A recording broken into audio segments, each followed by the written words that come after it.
Kalau sebelumnya itu kan PBNU itu identik dengan PKB, sekarang ini kan memang kemudian hampir semua partai ingin mendekat ke NU, Mas Putut. Kalau dilihat ya, pasca Muktamar ini, semua partai itu ingin ketemu Ketua Umum PBNU, Kalau kecuali PKB. Kenapa ada apa PKB dengan PBNU? Benarkah bermusuhan? Benarkah ada rivalitas? Gimana tuh, Mas Najib?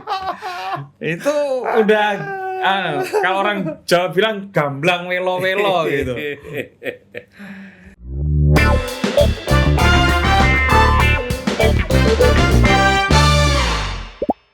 Halo teman-teman, ketemu lagi dengan saya Putut Ea, Kepala Suku Mojo.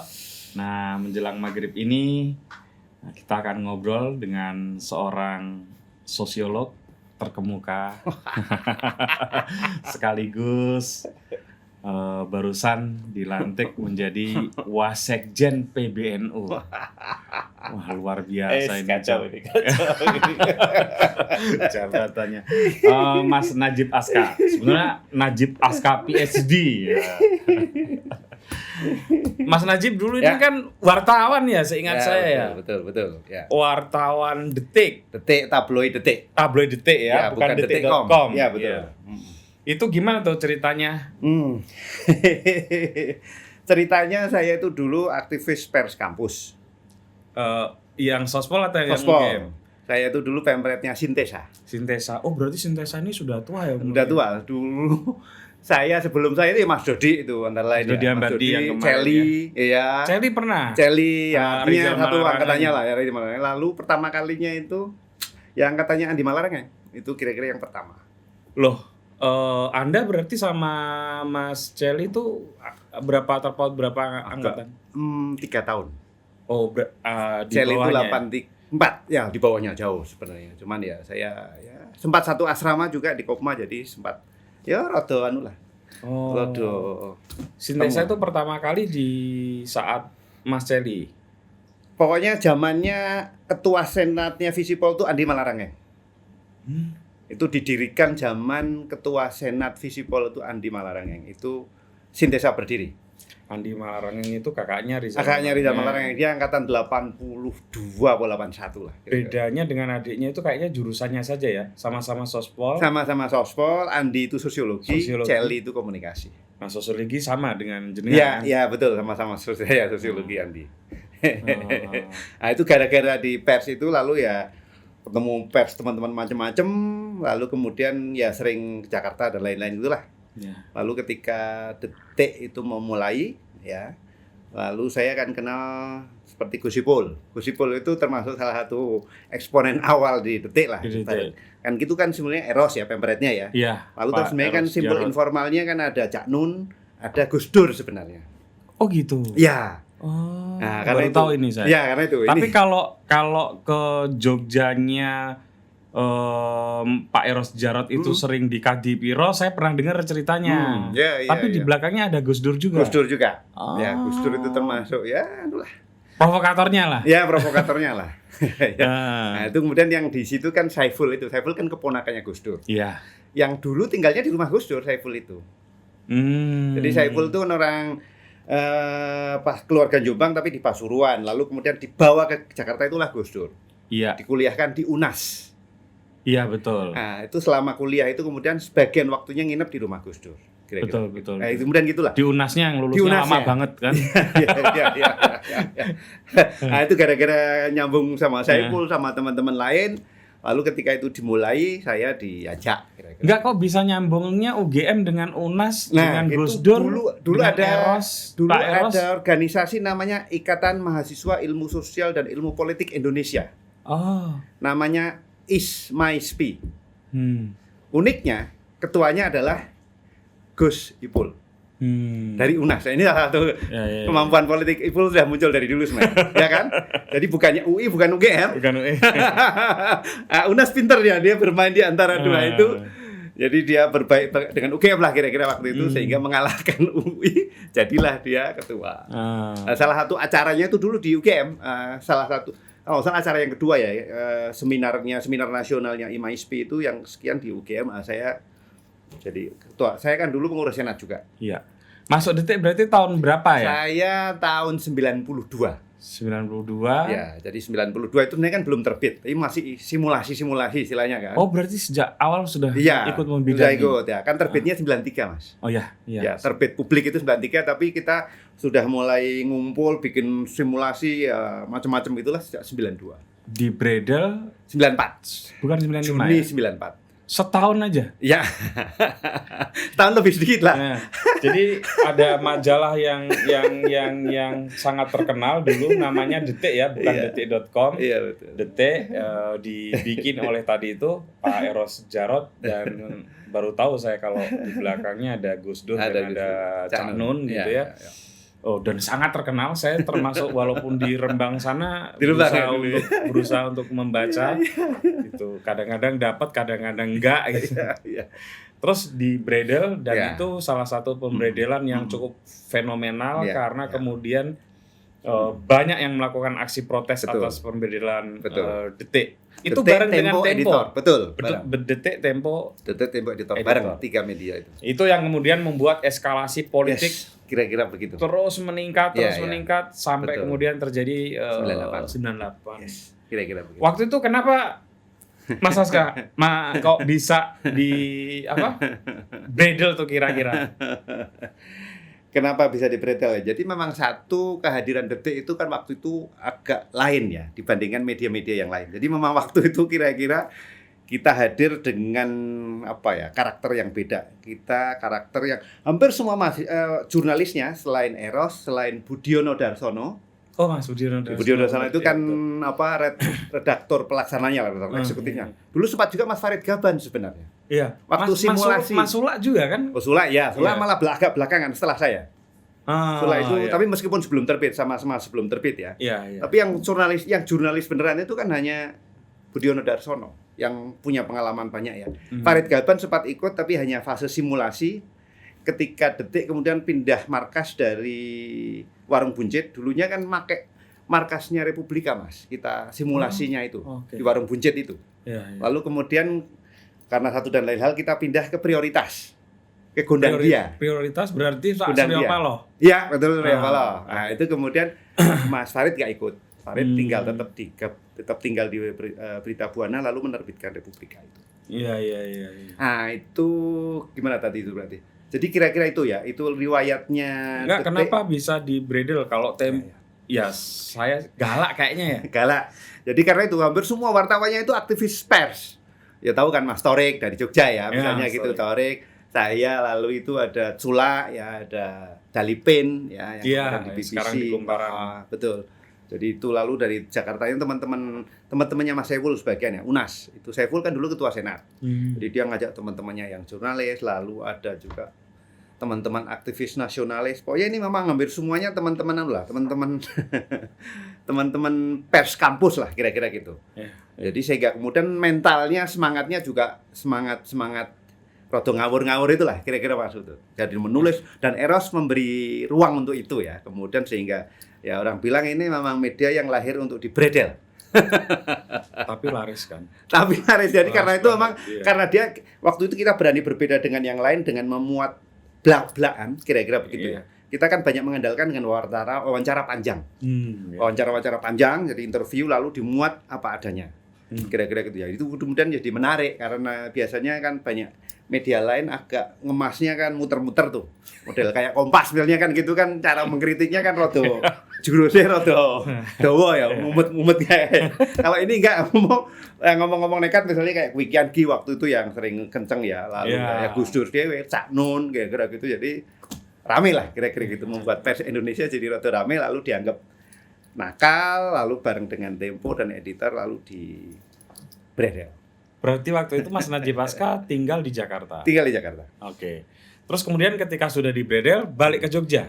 Balik ke Jogja dan menyelesaikan skripsi. Saya belum selesai skripsi waktu itu. Oh. Iya. Termasuk lama juga ya. Berapa tahun? Saya 9 tahun. S1 saya 9 Tapi tahun. bisa jadi dosen. Alhamdulillah. Nah, terus ceritanya kok bisa jadi dosen gimana? Ya, itu juga rada nyentrik.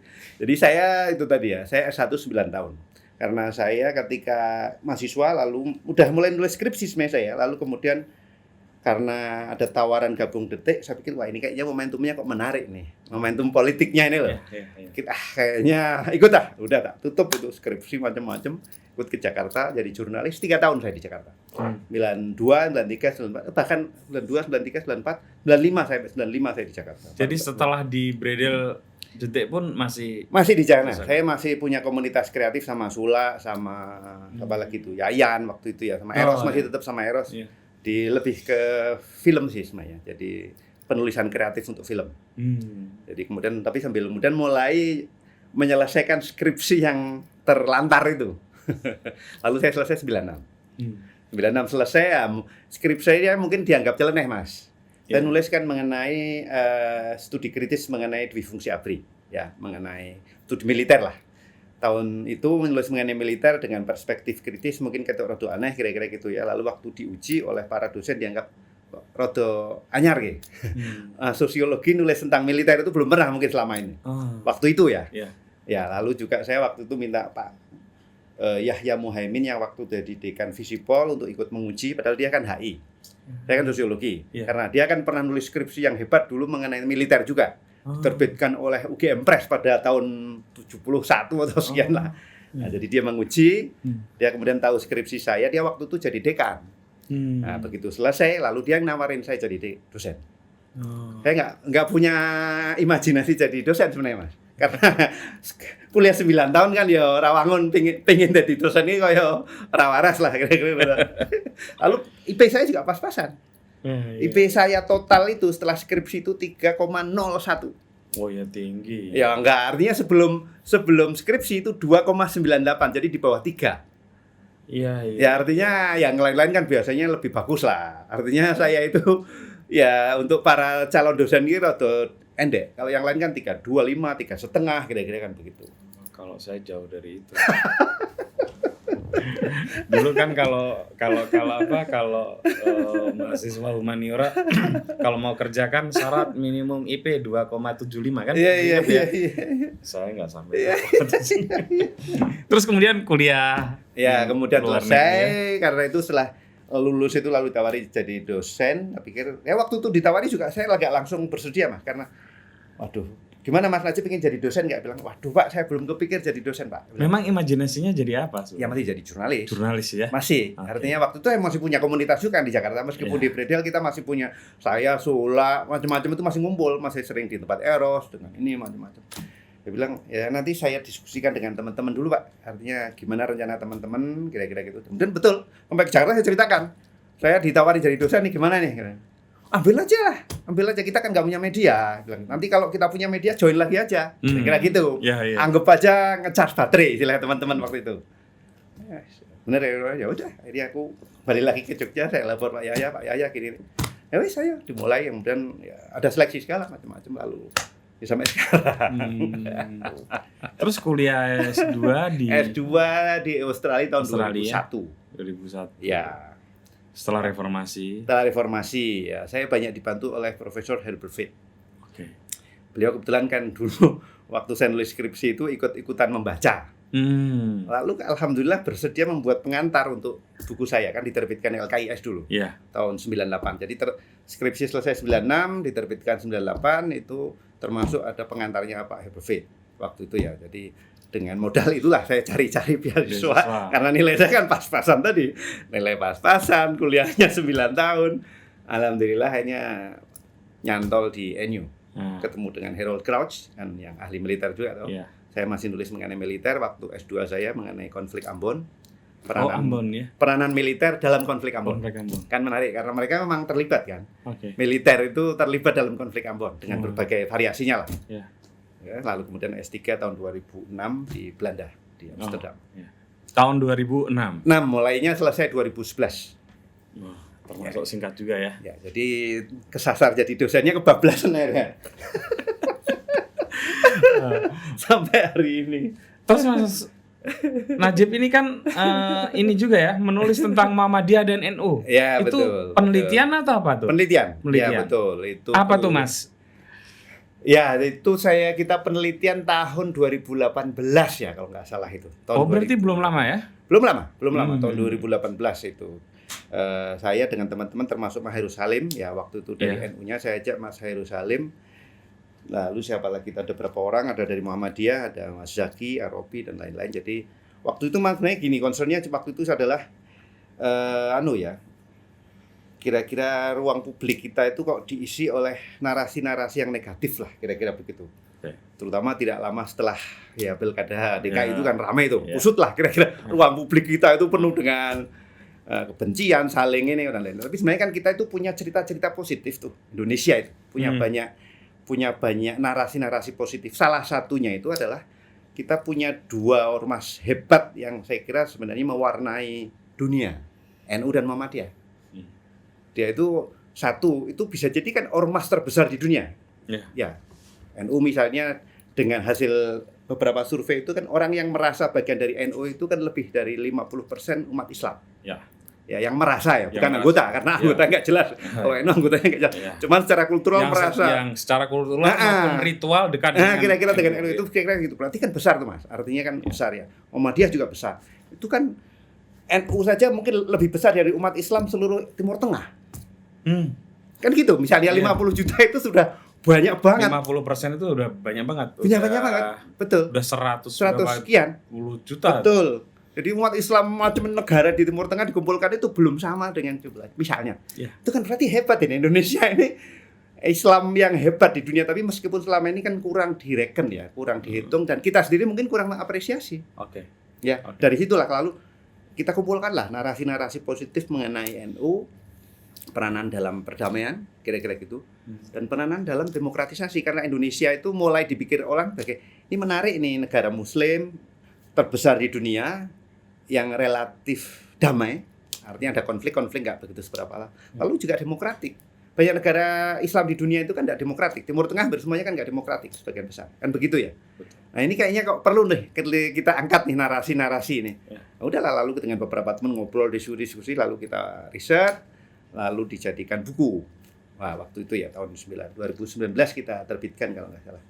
Yang sekaligus itu kita jadikan narasi UGM waktu itu. Jadi kita approach ke UGM didukung oleh Pak Rektor untuk menominasikan NU dan Muhammadiyah ini sebagai kandidat Nobel Perdamaian. Ya, karena itu untuk mengisi ruang publik itu saya kira menarik, ini perlu diangkat di internasional lah. Indonesia itu istimewa, kira-kira begitu toh. Selama ini kan Islam kan identiknya dengan Timur Tengah, kan begitu ya. Islam Asia Tenggara itu kira-kira direken lah, kira-kira kan gini toh. Nah kita masukkan ke situ. Jadi itu saya kira salah satu ya hasil obrolan dengan teman-teman lalu menjadi buku, lalu menjadi katakanlah dalam upaya untuk gerakan membawa Islam Indonesia itu ke panggung internasional. Mas Najib, sebelum marak di akhir-akhir ini tentang isu khilafah dan lain sebagainya, NU itu kan juga sering dihadap-hadapkan dengan Muhammadiyah. Nah, itu gimana tuh dinamikanya kira-kira? Dulu tuh kayaknya saat saya kecil keras ya, cukup keras. Betul. Tapi kayaknya makin kesini mungkin kayaknya lebih makin makin akrab atau makin gimana? Sebenarnya mungkin masing-masing Mas ya. Ada periodenya sendiri. Saya kira periode awal narasi kontestasi konflik itu cukup kuat ya, dan sebagian mungkin masih berbau khilafiyah lah ya. Ada yang kaitannya dengan istilahnya dulu ritual. Ritual dengan TBC dulu ya, kira-kira gitu ya. Bid'ah khurafat ya. Tawasul bid'ah khurafat misalnya itu. Jadi penyakit yang dianggap dimiliki oleh NU waktu itu yang dilihat oleh Muhammadiyah dan sebaliknya yang negatif. Itu saya kira fase awal. Ya, fase berikutnya saya kira sudah mulai itu kemudian kan perpecahan sebagian yang terpenting itu kemudian juga politik. Ya. Ketika NU keluar dari Masyumi. Ya, dulunya kan sempat bareng tuh di Masyumi. Ya, kemudian ketika NU memutuskan menjadi partai politik sendiri itu lalu juga menjadi konflik tertentu sendiri ya. Tapi sebenarnya Mas Putut, di beberapa tempat itu tidak terlalu kuat. Pengalaman saya sendiri misalnya, saya orang Pekalongan ya. Di Pekalongan itu ya NU dan Muhammadiyah relatif tidak terlalu kencang. Kebetulan juga ada kelompok-kelompok yang menjadi semacam jembatan keduanya. Jadi misalnya kalau di Pekalongan itu ada sekolah lembaga namanya Ma'had Islam. Yang di situ NU, Muhammadiyah, Al-Irsyad itu jadi satu. Jadi satu. Bahkan yang Alawiyin itu masuk di situ, sekolah di situ. Saya sekolah di situ. SD, SMP, sampai SMP, SMA baru negeri. Lalu yang sebagian kemudian juga secara politiknya nyambung ke saya kebetulan waktu remaja kan ikutnya bukan di IPNU tapi di PII. Iya. Nah, PII itu di situ ada NU ada Muhammadiyah. Jadi kami relatif nggak punya beban seperti itu sebenarnya. Oh, PII itu ini ya, banyak NU-nya ya? Ya saya NU misalnya gitu ya. Bapak saya NU, Anda saya NU, ya. teman saya NU banyak juga. Salah satu kekuatan penting PII Pekalongan ya di Kauman. Kauman itu kampung saya dan itu kuat NU banget. Kauman itu kalau nggak salah ini ya, Mas Jadul Mola. Iya, Jadul itu adik sepupu saya. Rumah kami hanya berjarak 200 meter, satu gang. Iya, Tapi memang dia lebih NU dalam artian dari dulu itu di madrasah NU, lalu saya kira di IPNU dan lain-lain. Termasuk kuliahnya kan juga di IAIN. Jadi gitu. Saya lebih NU. Jadi saya mungkin mirip kayak apa ya? Mungkin kayak Cak Nur barangkali. Kan orang yang besarnya dari kultur NU tapi bapaknya lebih ke Masyumi. Kan begitu. Jadi bapak saya kira-kira begitu. Jadi bapak saya sempat engage dengan Masyumi kira-kira begitu. Lalu ketika NU membuat partai sendiri, dia masih kira-kira berada dalam lingkaran Masyumi. Yang mirip-mirip kayak gitu kalau nggak salah Cak Nun ya. Cak Nun juga kira-kira gitu. Cak Nun itu kalau dari ayahnya mungkin kalau nggak salah ya ceritanya dari bapak beliau itu NU, dari ibundanya kalau nggak salah Muhammadiyah. Terus ini Pak Mahfud MD. Pak Mahfud MD juga. Iya, dari garis ibunya kalau nggak salah Muhammadiyah walaupun Madura loh. Iya. Kalau saya sebenarnya bapak ibu NU semua. Bapak ibu NU semua, tapi kemudian kira-kira engagement dengan organisasinya lebih ke PI. Iya. Kalau di kampung saya juga sih. Gitu ya. Nggak ada masalah ya. Ya bapak saya kan Muhammadiyah. Iya. Tapi juga ngimami di Masjid NU juga. Gitu ya. Ya kalau Rembangnya tapi di perbatasan. Cuman kalau ngimamin di Masjid NU ya pakai kunut. Jadi Muhammadiyah pun ya macam-macam. Ya karena itu sebenarnya gitulah. Saya termasuk orang yang tidak punya pengalaman traumatik ya terhadap NU Muhammadiyah itu jadi relax aja. Dengan NU ya fine, dengan Muhammadiyah fine, jadi ya segitulah. Nah tapi akhir-akhir ini Mas Najib Aska, NU dan Muhammadiyah kembali agak berseberangan nih. NU dianggap terlalu dekat dengan pemerintah, sementara Muhammadiyah sangat kritis terhadap pemerintah. Itu gimana tuh? Ini sebelum Anda menjabat sebagai wasekjen PBNU loh ya. Iya, betul. Ya, mungkin utama ini ya, saya nggak tahu ya. Barangkali salah satu yang membuat semakin tajam itu Pilpres 2019 ya, yang kemudian mengangkat Kiai Ma'ruf Amin yang mantan Rois Am NU sebagai wakil presiden. Itu kemudian membuat kira-kira gerbong NU seperti berduyun-duyun merapat ke satu kubu. Kira-kira begitu ya. Dan itu membuat kemudian sebelahnya jadi juga gak nyaman ya, karena kemudian berduyun-duyun yang solid itu membuat sebagian ya, meskipun tidak semuanya kan ya, ada juga orang seperti Buya Syafi'i Ma'arif ya, yang tetap mendukung Pak Jokowi dan Kiai Ma'ruf ya. Tapi sebagian merasa, apalagi yang aspiran wapres. Ya kan? Misalnya seperti Pak Din misalnya ya, Pak Din Samsudin yang sebelumnya jadi staf khususnya Pak Jokowi, kira-kira kan gitu toh, di situ di lingkaran istana. Tapi ketika Pak Jokowi memilih Pak Ma'ruf ya, dia kan Pak Din mengambil jalan yang berbeda, dan saya kira itu meningkatkan eskalasi barangkali ya, bacaan saya ya. Ini sebagai sosiolog ini. Waktu itu lebih sebagai sosiolog. Lalu kira-kira gitu deh, sebagian lalu jadi kok NU-nya kekencangan gitu, jadi akhirnya sebagian Muhammadiyah merasa nggak nyaman lalu lebih ke poros yang sebelah ya. Meskipun masih ada juga kan, kita tahu ada orang-orang yang masih kira-kira mendukung pencalonan Pak Jokowi dan Pak Kiai Ma'ruf, terutama yang saya kira punya catatan-catatan tebal terhadap Pak Prabowo. Misalnya kan begitu. Ya kan, misalnya orang seperti siapa? Susril Nurbair kan mendukung Pak Jokowi waktu itu ketika 2019. Karena dia sempat punya pengalaman yang mungkin kurang asik lah dengan Pak Prabowo ya, kira-kira gitu. Lalu siapa lagi? Ya sebagian orang lain lagi lah, kira-kira tetap ke Pak Jokowi. Tapi betul, kira-kira gitu Mas Putut ya. Jadi saya kira dimensi politik terakhir agak mewarnai. Termasuk menteri jatahnya Muhammadiyah kayaknya Menteri Pendidikan biasanya Muhammadiyah ya? Betul. Ya betul. Jadi Menteri Pendidikan selama ini atau lebih banyak lah. Lebih banyak, karena ya? pada saat SBY sudah mulai digeser sedikit, Pak Nuh. Oh, Pak M. Nuh. Ya, Pak Nuh kan orang NU yang NU. diangkat sebagai Menteri Pendidikan oleh SBY. Jadi sudah dimulai sebenarnya. Dan bahkan orang itu lebih NU ya. Kalau ini sebenarnya kan bukan orang Muhammadiyah saja. Nadiem juga kan bukan orang NU. Betul. Kan begitu ya. Betul. Jadi di satu sisi sebenarnya tidak memberikan kepada Muhammadiyah, tidak memberikan kepada Muhammadiyah, tapi juga tidak kepada NU. Ya, termasuk Menteri Agama pertama kan Pak Jokowi kan dari tentara malah. Betul. Ya. Tidak Pak, dikasih. siapa namanya itu orang Aceh itu ya? Ya, Ya, betul. ya. Kira-kira begitu deh. Jadi sebenarnya ya begitu, Mas Putut. Jadi ada beberapa saya kira ya kebijakan-kebijakan Pak Jokowi yang mungkin dianggap tidak friendly barangkali ya kepada teman-teman Muhammadiyah. Itu yang saya kira kemudian membuat komposisi tadi yang Pak Ma'ruf di sebelah sana itu tuh membuat semakin banyak yang ke seberang sini. Apalagi ada pengalaman Mas Anies itu ya 2016-17 itu kan. Itu Kalau kan misalnya Mas Anies gitu, itu Muhammadiyah atau NU? Mas Anies itu setahu saya kan kulturnya lebih ke Al-Irsyad sebenarnya. Malah Al-Irsyad Ya, kan gitu. Arabnya kan dia kan bukan Alawiyin. Kira-kira kan gitu ya. Iya. Baswedan itu kira-kira kan segitu ya. Jadi bukan Alawiyin, kira-kira begitu ya. Tapi ya bukan NU Muhammadiyah, tapi kan cara anunya lebih modernis lah, Islam modernis ya. Lebih jadi secara politik lebih masyumi lah, gampangnya kan begitu. Oke. Ya, secara politik lebih masyumi, jadi modernis masyumi. Jadi yang sampai saat ini saya kira lebih banyak dianggap sebagai representasi orang-orang Muslim modernis.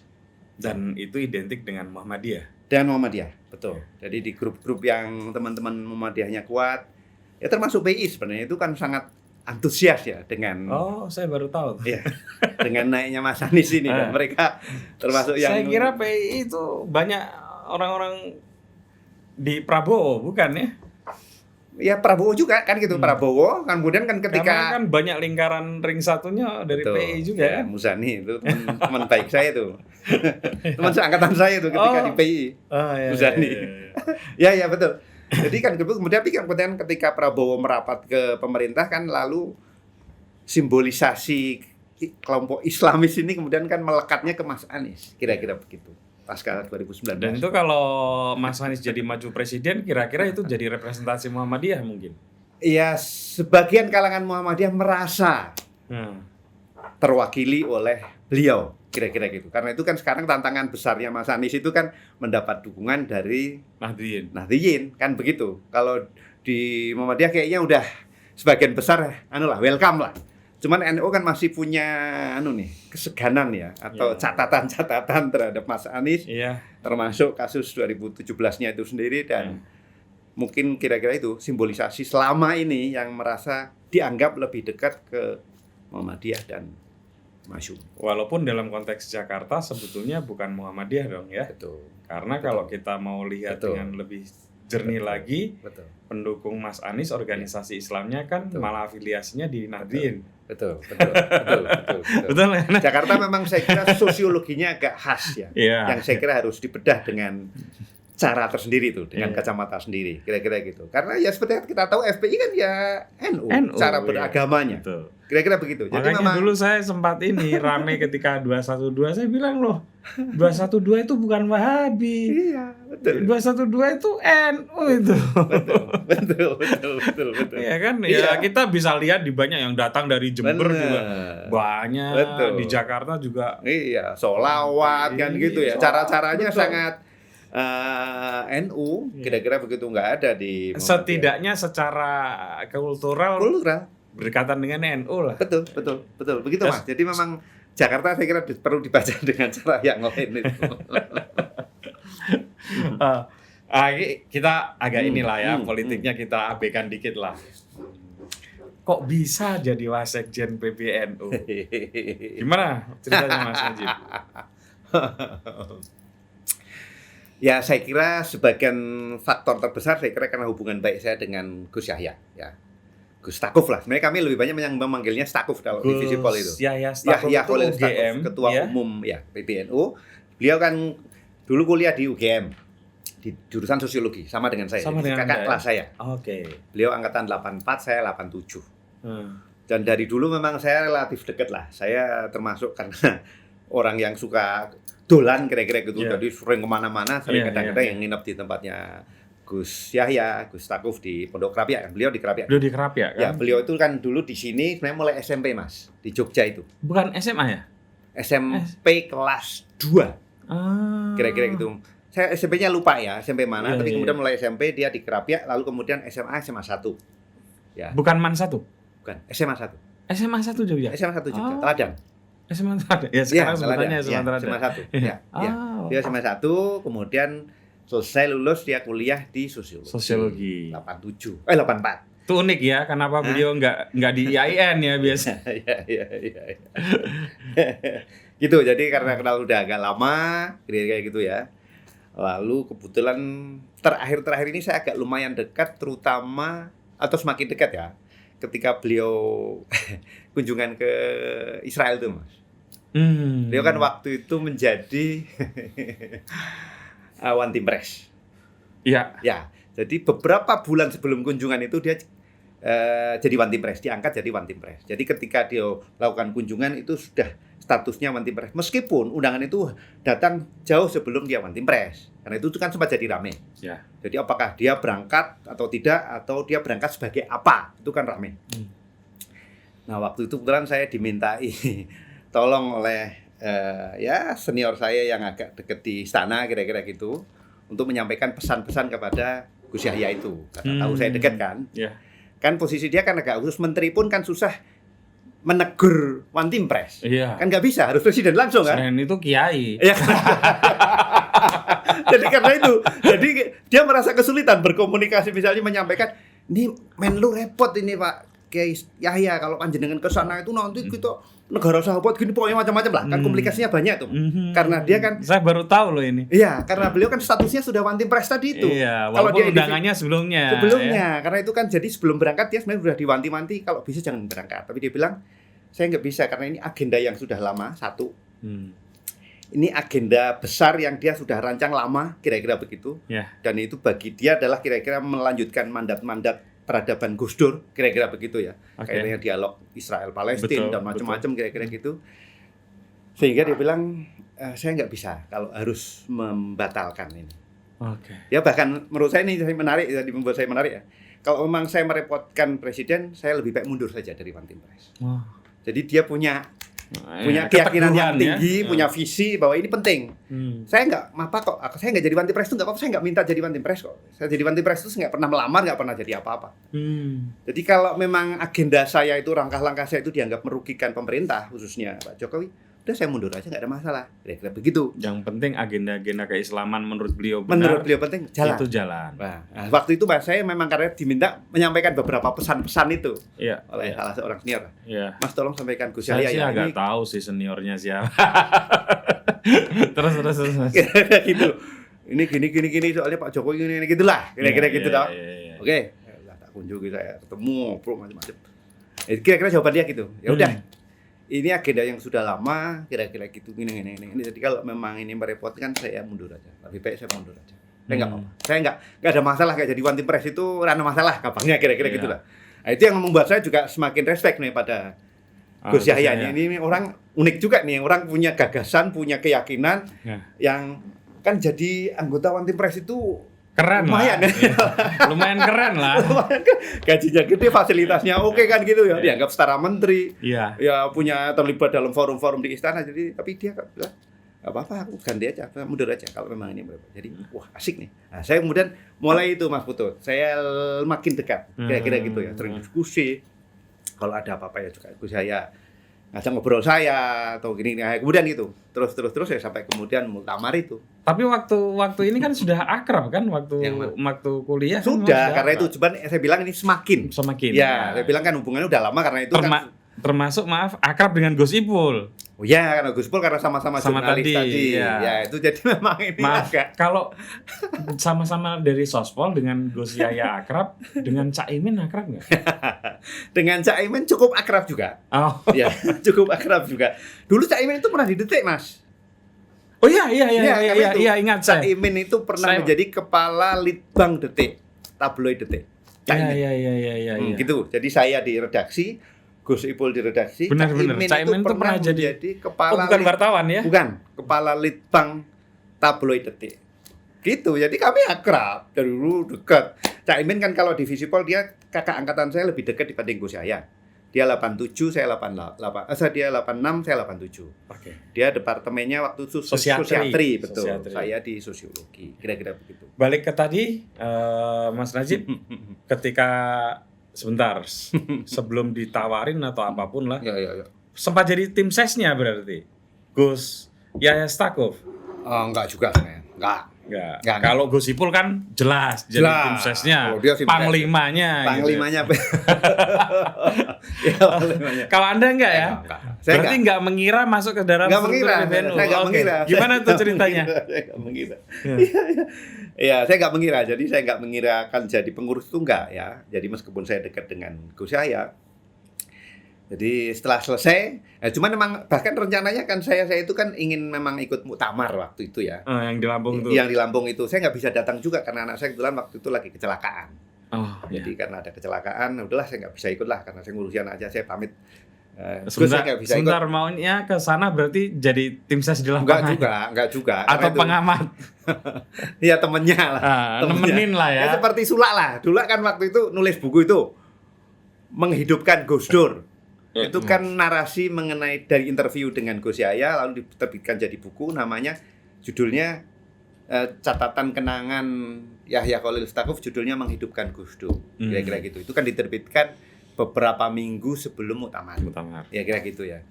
Ya Sulak nggak ikut karena dia nggak bisa politik juga, cuman dia menulis buku itu kira-kira gitu. Dan waktu muktamar dia hadir di situ. Ya menemani aja. Kalau orang lain teman, ya. Oh ya kalau orang lain mungkin kasak kusuk, Sulak malah nggak bisa bebas masuk ruangan ketua umum karena tidak dianggap nggak punya kepentingan apa-apa kan gitu toh.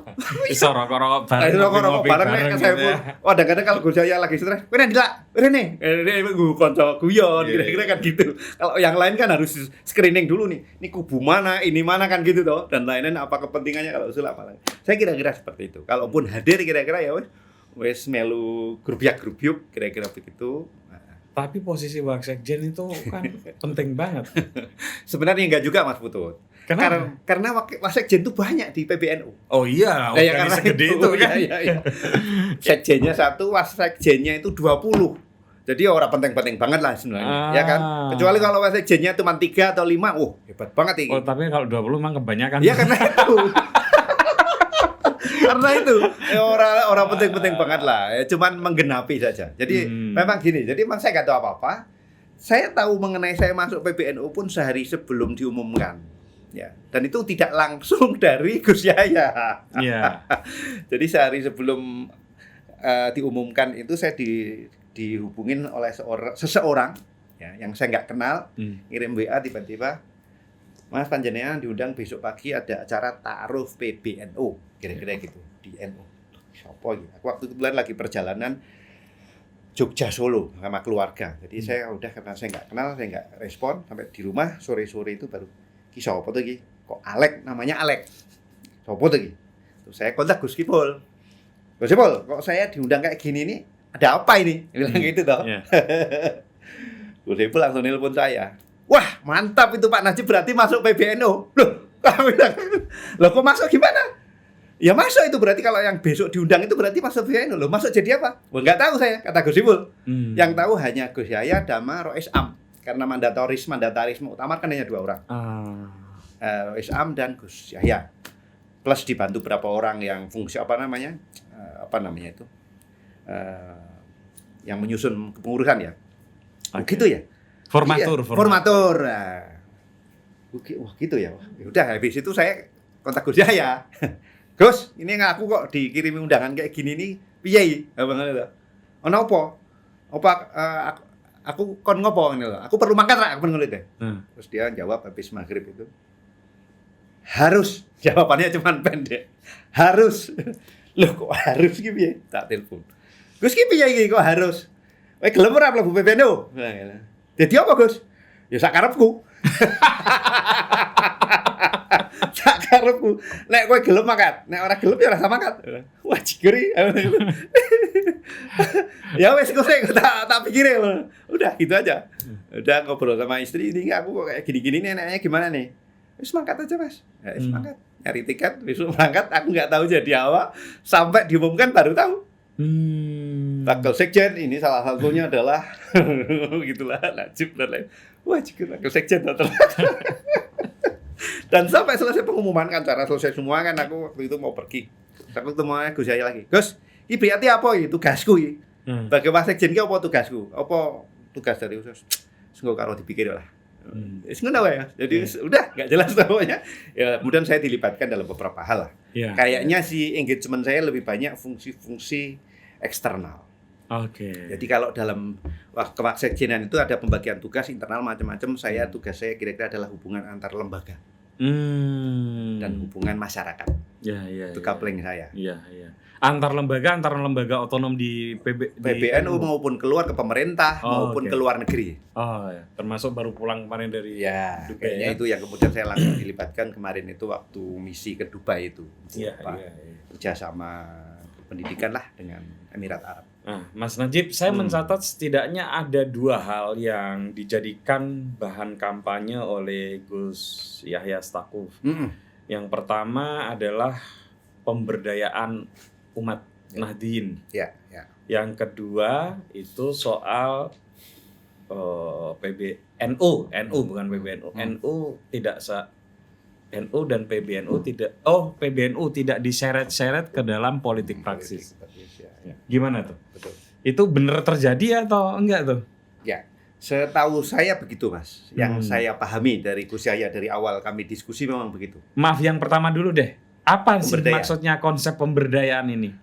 Pemberdayaan sih ini gini lah, kan memang umat Nahdien itu kan sebagian besar kalangan-kalangan pedesaan, kalangan-kalangan yang tradisional, yang kira-kira kurang lebih tertinggal dibandingkan misalnya Muhammadiyah lebih terdidik, lebih maju pendidikan, kira-kira gitu deh, Mas. Jadi itu saya kira memang agenda terpentingnya ya pemberdayaan umat dulu lah. Wong NU ge biar luwih pinter, luwih maju, luwih sejahtera, kira-kira kan itu. Itu prasyarat utama kan saya kira ke sana. Sebelum mikir-mikir yang lain-lain. Kan sebenarnya kalau tema yang utama kan pemberdayaan umat sama peranan dalam perdamaian dunia. Ya, kira-kira kan gitu. Tapi kan sebelum ngomongin internasional kan internal dulu harus baik lah, umatnya lebih terdidik, kira-kira gitu. Jadi memang itu prasyarat utamanya di sana. Jadi saya pahami sebagai begitu, Mas Putut. Artinya para pemimpin NU sadar juga lah bahwa jamaah ya NU kaum Nahdien itu sebagian besar memang masih memerlukan ya program-program pemberdayaan, support sehingga mereka lebih pintar, lebih terdidik, lebih maju dan lain-lain lah, kira-kira gitu, Mas Putut. Kalau di PBNU apa kira-kira yang bisa aplikatif dipakai untuk pengembangan masyarakat kayak gitu, Mas Najib? Pengembangan masyarakat itu misalnya salah satu yang konkret ini yang kemarin dilakukan ini misalnya adalah pemberdayaan masyarakat pesisir. Karena sebagian masyarakat pesisir itu kan ya NU juga, kira-kira gitu. Kemarin kita buat kerjasama itu dengan Kementerian Perikanan ya, Maritim dan Perikanan itu membuat model-model desa nelayan. Waktu itu kita awali malah dari NTT itu.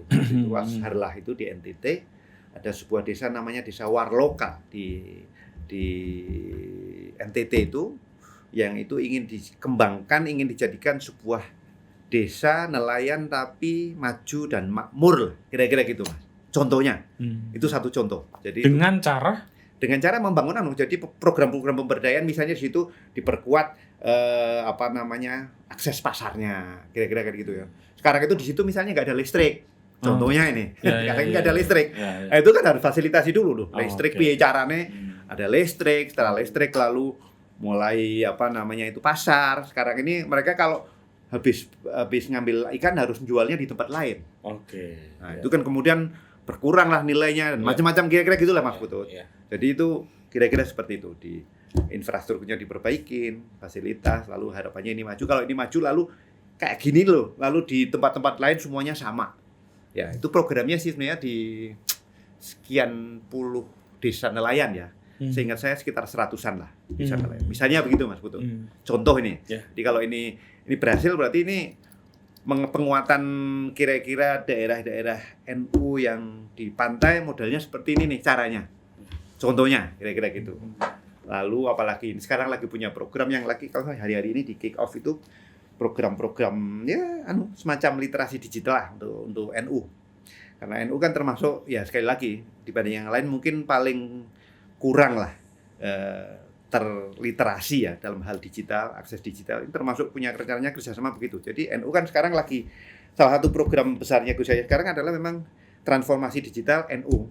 Ya. Termasuk cara berorganisasinya juga. Sekarang ini misalnya lagi dibuat piye caranya sehingga surat menyurat antar struktur itu sudah nggak perlu lagi harus kirim-kiriman gitu. Semuanya lewat kayak online system lah. Kira-kira gitu. Nah, itu lagi dilakukan. Jadi lagi dilakukan transformasi digital ya, termasuk database. NU saya kira mungkin termasuk yang paling lemah database-nya. Siapa tuh sebenarnya sekarang NU mau diperbaiki. Kira-kira gitu. Ya, itu diperbaiki. Ya. Karena kalau itu nggak terdeteksi, kalau kita sendiri nggak tahu siapa umat ya, kita susah juga berkhidmah kepada umat. Betul. Kira-kira begitu. Jadi kira-kira gitu. Ini langkah-langkah yang sedang coba ditata oleh kepemimpinan baru PBNU di Kalau Muhammadiyah kan itu memang tertib banget kayak. Betul karena itu sudah duluan lah karena itu mereka itu sudah sudah duluan. NU ini baru mulai mengejar. Kira-kira gitu Mas Putu. Terus apa yang dimaksud dengan tidak digeret-geret atau terlibat dengan politik praksis? Kan begini, salah satu rujukan Gus Yahya itu pengalaman 2019. 2019 itu kan ada Rois Am yang kemudian dicalonkan sebagai wakil presiden. Kan gitu. Itu membuat kemudian NU sebagai organisasi hampir semuanya termobilisasi. Ya, karena ada pimpinan tertinggi. Rois Am itu kan pimpinan tertinggi, lebih tinggi dari ketua umum. Dalam NU itu kan syuriah lebih tinggi daripada tanfidiyah. Iya, tapi kan eksekutif kan? Eksekutif betul. Ya. Karena itu tapi ini kan namanya organisasi ulama. Betul. Ya kira-kira gitu deh. Setidaknya takzim gitu ya. Iya, kira-kira gitu. Jadi karena itu kan salah satu kira-kira kampanye Gus Yahya itu kan jangan sampai apa yang terjadi tahun 2019 dijadikan pola. Jadi kemudian siapapun nanti ketua umum atau Rois Am yang akan terpilih dalam putaran berikutnya itu akan potensial menjadi kandidat 2024. Jadi akan dipakai terus-menerus itu. Nanti kan nggak akan udah ujungnya itu sampai kapan jadi NU itu jadi terlibat. Idealnya menurut dia adalah menurut Gus Yahya, NU bukan menjadi pihak yang terlibat langsung dalam kontestasi politik. Tapi maaf Mas Najib, itu kan sebetulnya bukan presiden tahun 2019 saja. Betul. Sejak Gus Dur malah. Sejak Gus Dur, betul. Kemudian Pak Hasyim Muzadi sudah juga. Betul. Ya kan? Karena itu. Ini memang upaya memutus, Mas. Istilahnya upaya untuk memutus. Ya Gus Dur ya itu kecelakaan juga ya, karena ya dia waktu itu ya situasi khusus lah kira-kira gitu. Tapi kemudian memang menjadi pola yang ya ini kemudian menariknya bagi saya juga ya Gus Yahya karena bilang ini sebaiknya tidak dijadikan pola. Kalau ini jadi pola itu terus-menerus NU itu terseret dalam kontestasi terbelah-belah dan energi kita sebagai jam'iyah itu habis. Betul. Akan lebih baik jika kira-kira gitu ya. Boleh siapapun warga NU terlebih dahulu, tapi bukan ketua umum, bukan Rois Am. Dan siapapun yang mau kontestasi ya nggak boleh ikut dalam kepengurusan. Itu sampai ke bawah atau hanya cukup itu? Yang jelas konteksnya Pilpres ya. Yang jelas konteksnya Pilpres. Kalau pilbub, pilwalkot nggak apa-apa. Nggak tahu. Paling waktu itu yang dia sampaikan, dia kan bagian dari kampanye dia ya. Jadi yang dia sampaikan adalah paling nggak Pilpres sebaiknya NU sebagai jam'iyah tidak menjadi pihak yang langsung terlibat. Akan lebih baik jika berada di atas semua partai. Betul. Kira-kira begitu.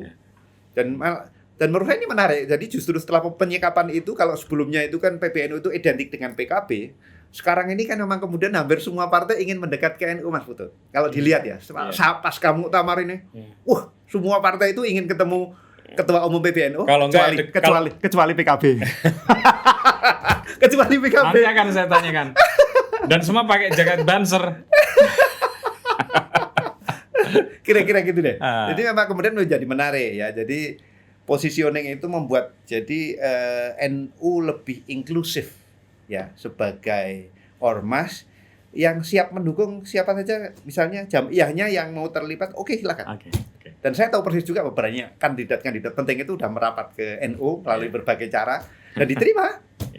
Diterima. Artinya kan mau juga pertarungan masih jauh ya. Jadi tapi itu tidak kemudian jadi agak oportunistik dalam tanda kutip.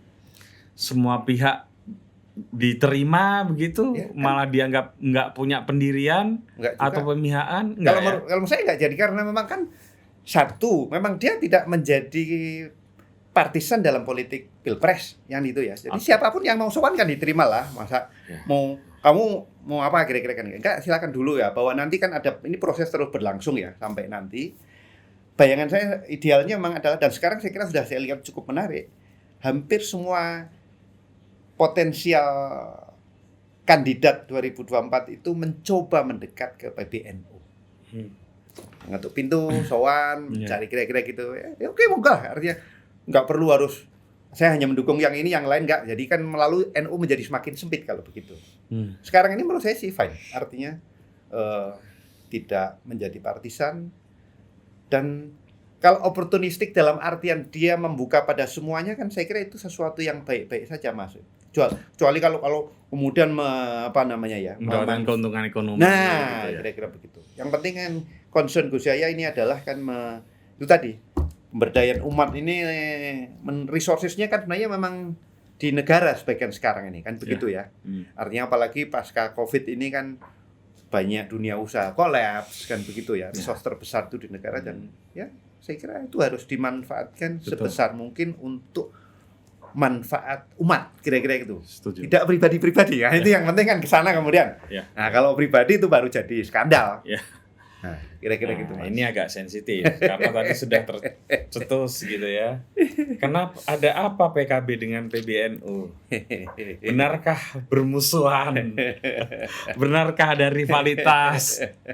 Gimana tuh, Mas Najib? Itu udah kalau orang Jawa bilang gamblang welo-welo gitu. Sebenarnya gimana ya kalau saya bilang ya. Yang saya tahu, saya terus terang lebih banyak tahu dari sisi Gus Yahya ya, dibandingkan sisi Caimin ya. Karena saya lumayan intensif lah berkomunikasi dengan beliau sebelum muktamar sampai hari-hari ini. Posisionnya Gus Yahya sebenarnya setahu saya itu simple dan cukup clear. Saya ingat, saya sekitar mungkin beberapa minggu sebelum muktamar, mungkin 3 minggu, 4 minggu, agak dekat lah ya. Saya ketemu di Jogja, gimana Gus, peta kayak nyaman. Imin gimana? Gitu.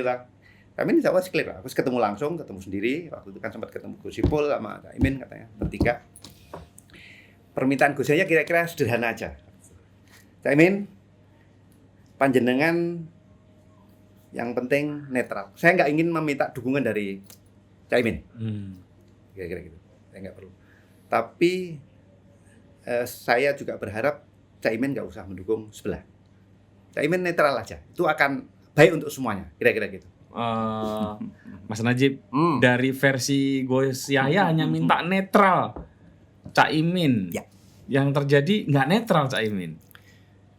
Menurut pandangan Gus Yahya begitu.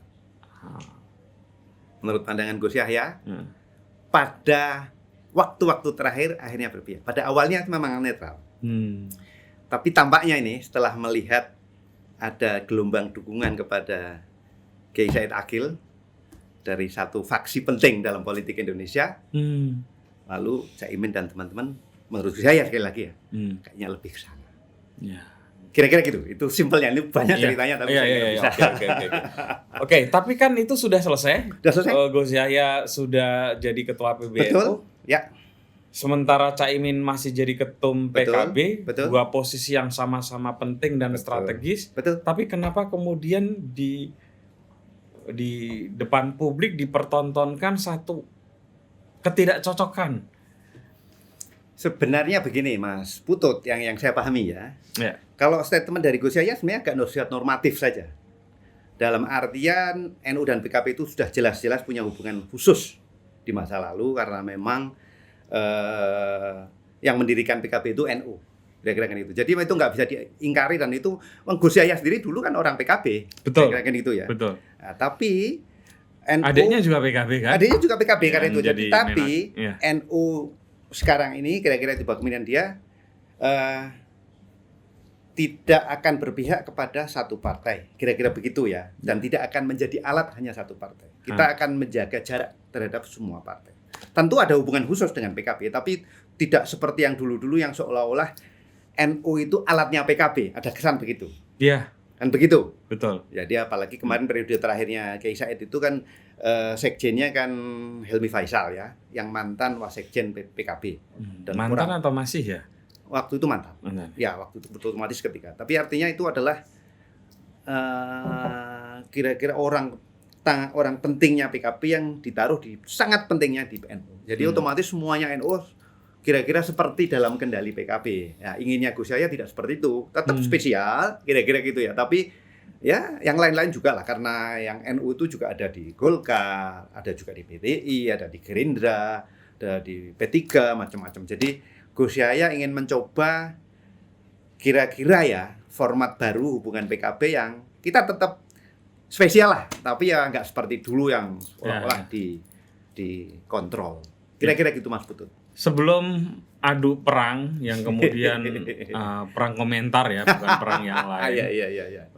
Itu kalau nggak salah presiden dimulai dari pemanggilan beberapa pengurus cabang NU betul. yang terlalu dekat dengan PKB. Betul. Dan kayaknya itu yang membuat Caimin mulai merasa wah ini betul. Ini bahaya nih kayaknya. Karena kan bagaimanapun konstituen PKB kan mayoritas juga kaum Nahdien. Betul Mas. Jadi memang betul itu. Jadi memang salah satu insiden yang kemudian memicu yang lain-lain itu adalah ketika Caimin membuat kira-kira acara-acara pencalonan kepresidenan dia di kantor-kantor NU cabang. Betul. Kira-kira gitu. Iya. Itu yang jadi masalah. Jadi dia dengan pengaruhnya, dengan hubungan baiknya dengan beberapa katakanlah tokoh-tokoh NU di tingkat lokal ya, di tingkat cabang itu membuat lalu acara-acara pencalonan kepresidenannya Caimin di DPC. Nah, itu yang menyalahi kira-kira gitu ya. Yang dari visi Gus Yahya ini tidak boleh, nggak boleh. Jadi boleh saja orang NU berpolitik mendukung Caimin juga ada masalah, tapi jangan gunakan struktur NU. NU tetap menjadi rumahnya umat semuanya. Jadi yang calon PKB nanti kalau mau ke sana diterima, yang dari Golkar diterima, yang lain-lain. Jadi tetap seperti itu. Seperti kira-kira ya apa yang dilakukan di tingkat PB, kira-kira gitu. NU harus menjadi rumah bagi semuanya. Tapi kayaknya Caimin nggak terima tuh. Nggak terima, betul. Jadi ketika setelah melakukan itu lalu Caimin mulai kencang lah, kira-kira begitu. Dan memang ada beberapa orang NU Jawa Timur yang waktu itu sebenarnya di-endorse oleh Caimin untuk menjadi pengurus-pengurus inti di PBNU. Tapi PBNU atau PBNU? PBNU. Yang oleh Gus Yahya tidak diberi tempat. Nah, ini yang membuat kecewa juga, Mas. Jadi karena Caimin meminta misalnya posisi ini yang sangat penting di PBNU harusnya dipegang oleh ini yang orangnya Caimin, kira-kira gitu ya, kurang lebih ya. Tapi Gus Yahya enggak lah. Kalau gitu nanti saya ya enggak beda lagi dengan yang dulu, kira-kira begitu. Terus ini makin menajam saya kira karena bagaimanapun PKB-nya versi Caimin ya PKB ya Caimin ya sekarang de facto maupun de jure gitu ya. Sementara di PBNU identik dengan orang-orangnya Gus Dur. Itu gimana tuh Mas? Iya. Ya kan?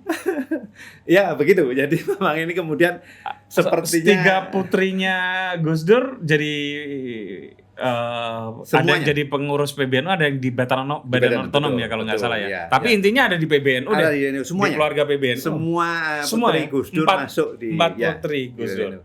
Terus kemudian ada Gus Yahya sendiri sebagai ketum orang dekat asistennya Gus Dur gitu ya.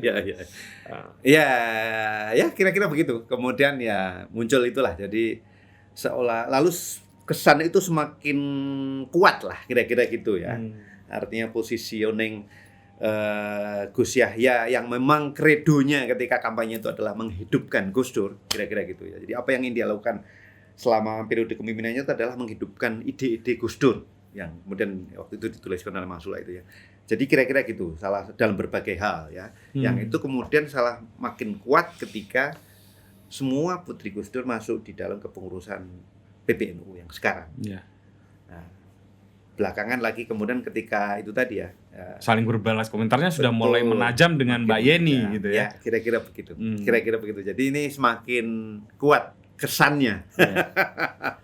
Tapi itu kan sebetulnya tidak produktif buat kaum Nahdien. Mestinya begitu. Mas Najib. Mestinya begitu. Benar. Iya, memang. Terus gimana tuh cara PBNU untuk mengatasi supaya itu tidak terjadi konflik yang menajam di bawah? Gimana? Wah, itu kayaknya di luar porsi saya Mas Putut. Tapi yang saya tahu sebenarnya Gus Yahya sudah melakukan beberapa upaya. Saya berkomunikasi secara personal dengan PK Gus penyelesaiannya. Saya udah mengirim pesan ke Imin untuk diramu lah. Jangan gegeran. Kira-kira begitu deh. Iya. Beliau mengatakan udah begitu. Oke. Tapi yang boleh nek orang gelap ya wes piye maneh. Kira-kira begitu deh. Nah, mungkin ya belum ketemu settlement-nya itu loh Mas ya. Barangkali ya, saya nggak tahu nih. Pokoknya saya pernah nanya, "Piye Gus?" Ya Imin. Ya, saya coba tawarkan bener gegeran lah. Ya, kira-kira. Tapi ya nggak tahu nanti seperti apa respon. Bahkan ada isu namanya juga gosip ya. Iya. Katanya kekuatan orang-orang Gus Dur ini mau mendongkel Caimin. Bener nggak tuh? Saya nggak tahu. Nggak tahu ya. Saya nggak tahu. Kalau saya itu sampai di situ saya nggak paham. Nggak paham. Tapi ya. seperti tapi dengar ya. Tapi dengar ya. Seperti Mas Putus saya dengar. Iya. Saya dengar. Cuman benar apa enggaknya saya nggak tahu. Oke. Satu lagi kita beralih lagi lah dari politik yang terlalu agak serem ini. Kita beralih ke PBNU. Salah terakhir nih Mas Najib. Iya. Gus Yahya Stakuf sebagaimana tadi dinyatakan oleh Mas Najib juga punya concern terhadap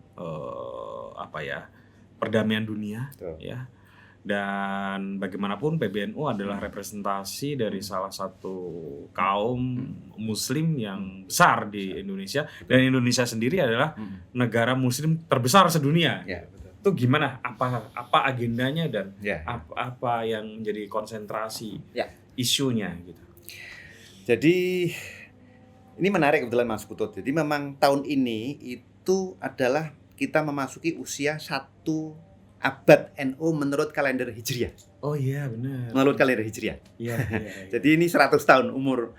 Ini Hijriah yang sekarang ya. Hijriah sekarang. Jadi tapi jatuhnya nanti awal 2023. Awal 2023. Ya, karena Rajab ya, masalah ya. Ya, kira-kira gitu deh. Pokoknya.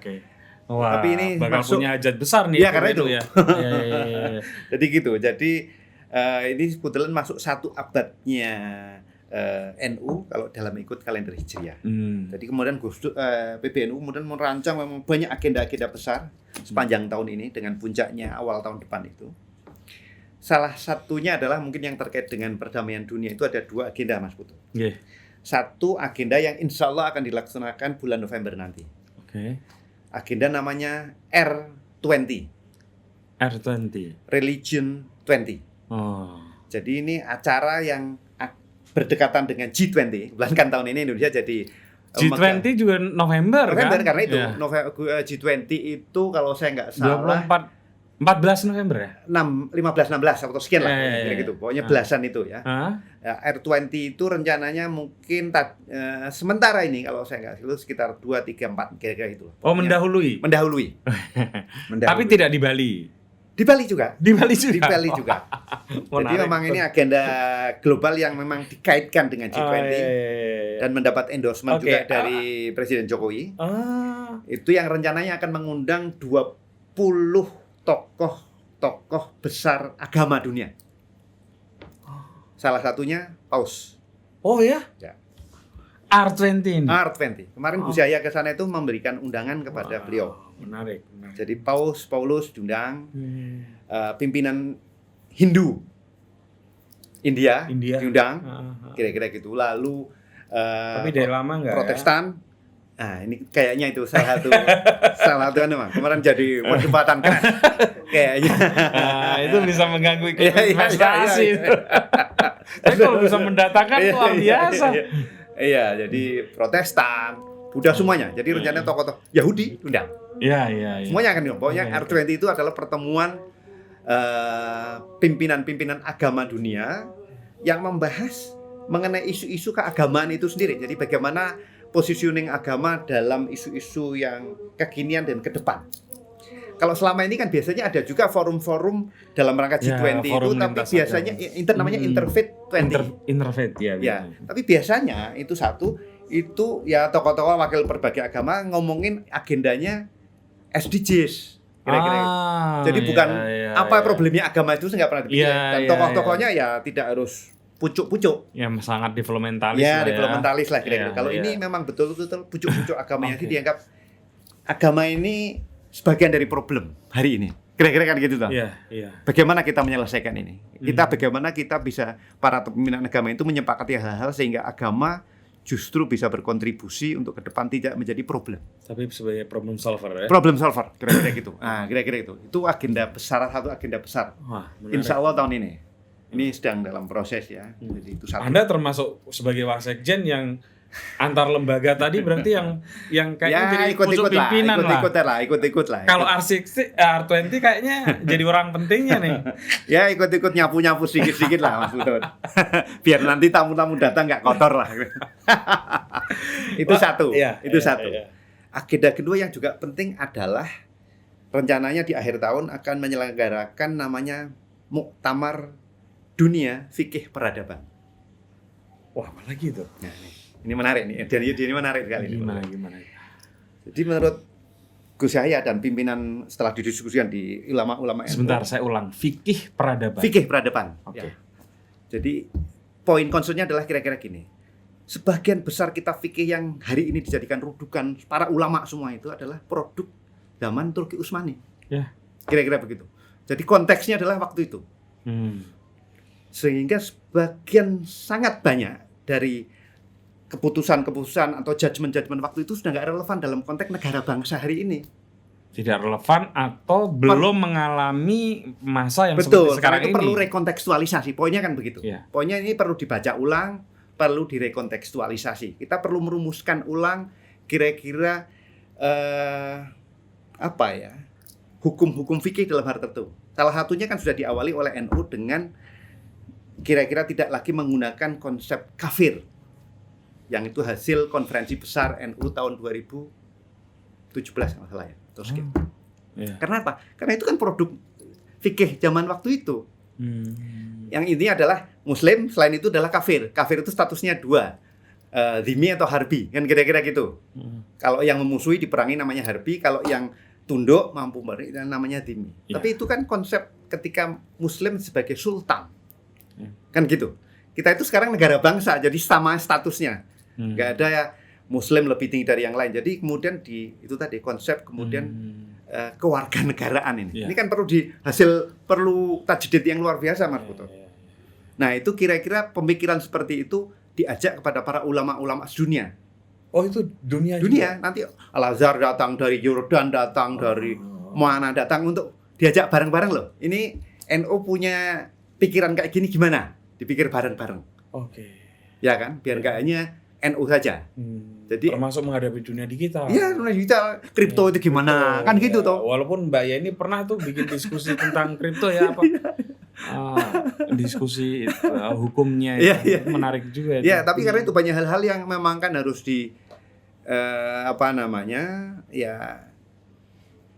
kanon-kanon Islam produk pada waktu itu perlu dibaca ulang.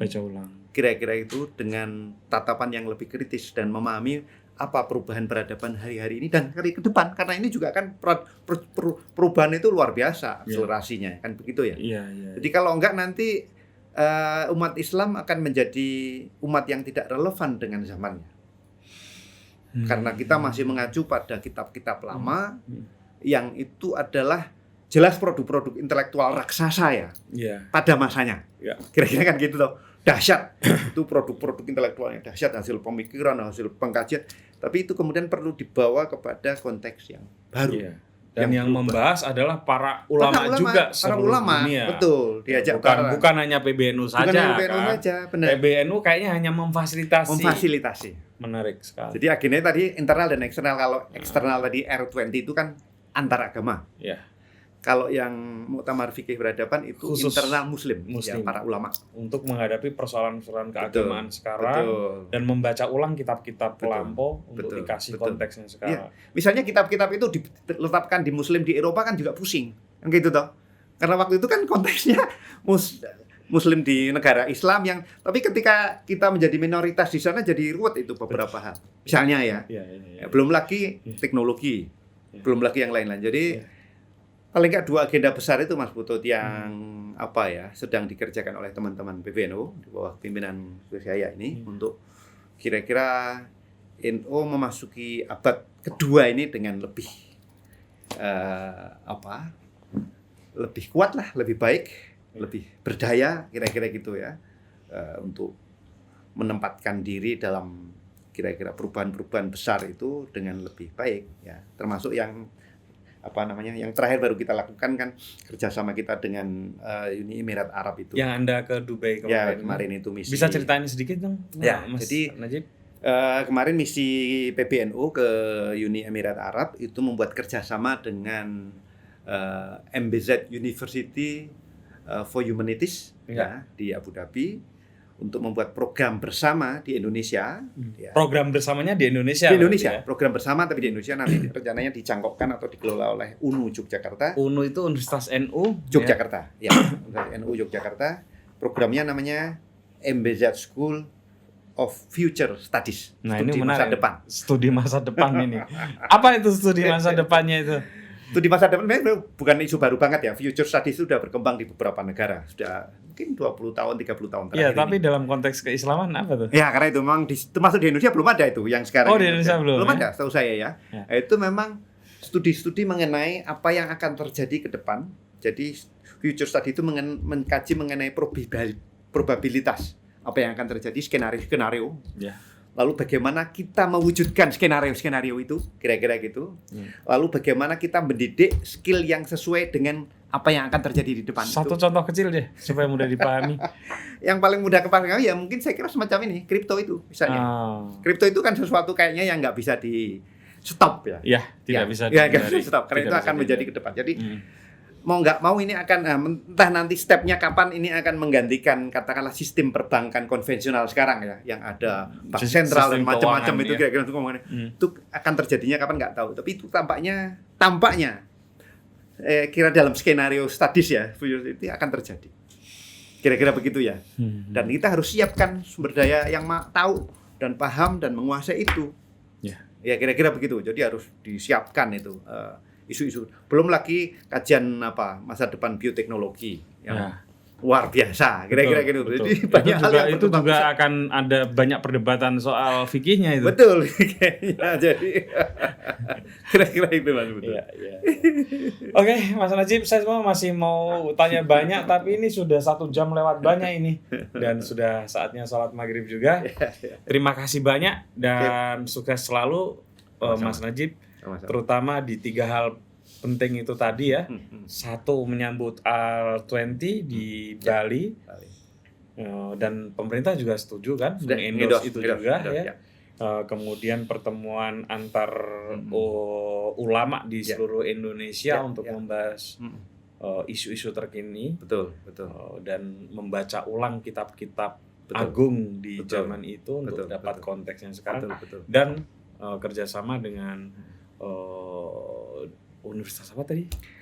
MBZ University for Humanities. Ya, untuk future study. Dan itu dilakukan di Jogja lagi. Di Jogja. Iya. Anda jadi dosennya? Saya ikut-ikut lah. Mesti merendah Mas Najib. Tadi tukang nyapu, ikut-ikut. Padahal saya yakin beliau adalah salah satu think tank yang sangat penting. Satu lagi saya ingin tambah. Iya, silakan. Muktamar Peradaban itu adalah hanya akhirnya, endingnya. Tapi NU sendiri akan melakukan halakoh fikih peradaban mulai dari tingkat lokal, Mas Putu. Jadi nanti dalam insya Allah kalau tidak ada perubahan, kick off-nya akan dimulai 2 minggu lagi. Dan itu nanti akan ada event yang luar biasa di Jakarta. Nanti tunggu saya belum akan memberi bocorannya, tapi bocorannya nanti akan sangat menarik. Itu nanti akan menjadi kick off dari halakoh fikih peradaban di tingkat lokal.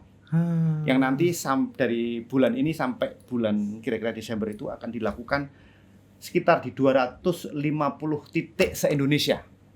Wah, Banyak sekali. Jadi di tingkat daerah itu rame orang. Jadi biar tidak hanya elitis maksud saya. Jadi para dan itu benar, dan itu benar. Kiai kampung biar tahu apa tuh problemnya. Jadi kenapa ini iya. diadakan. Jadi udah mulai diajak ngobrol. Separuh kabupaten di Indonesia itu. Betul, karena itu. Luar itu biasa. Insya Allah akan dimulai 2 minggu lagi melalui sebuah kick off yang rencananya akan cukup menggegerkan dunia persilatan. Yang masih dirahasiakan. Itu.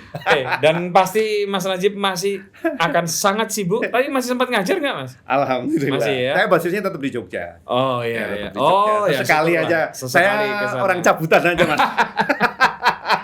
Baik, Mas Najib, terima kasih. Saya tunggu nanti gelarnya jadi Kiai Najib. Dokter Kiai Najib. Oke, teman-teman, sampai ketemu lagi dengan tamu-tamu saya yang selanjutnya. Matur nuwun. Amin.